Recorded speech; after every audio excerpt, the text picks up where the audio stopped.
कायनातपुर और खरुआ के जो बटाईदार है उस बटाईदार के मोटेशन और जमाबंदी कायम करे।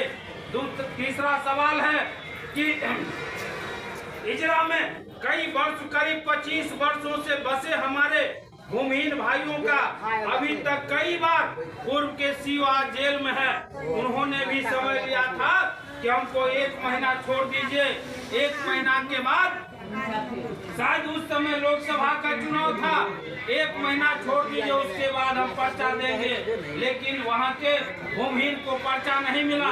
जहाँ तक सवाल है कपिलेश्वर के सरकारी नदी में घर बनाने का सवाल, देश के स्तर पर ला रहा है। गांव के अंदर जो किसान रहते हैं, मजदूर रहते हैं, माताएं बहनें रहते हैं, जिनको आज भी शिक्षा से कहीं कोई माने मतलब नहीं रहता, वैसे किसान मेहनत कर लोग चीजों को नहीं परख पाते हैं। तो आपको समझना होगा जो आज बिहार के अंदर और इस देश के अंदर चल क्या रहा है, इस बात को देखना होगा।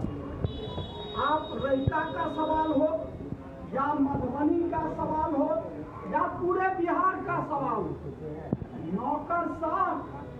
नौकरशाह चाहे वो सीओ हो, डीडीओ हो, थाना अध्यक्ष हो या डीएम हो, कमिश्नर हो, सारे के सारे नौकरशाह लूट का एक सिस्टम बनाए हुए हैं।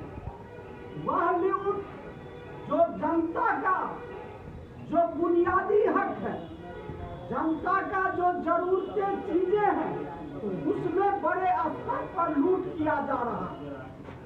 उस लूट को कोई जांच करने वाला नहीं है। 5 किलो अनाज मिलता है? नहीं मिलता।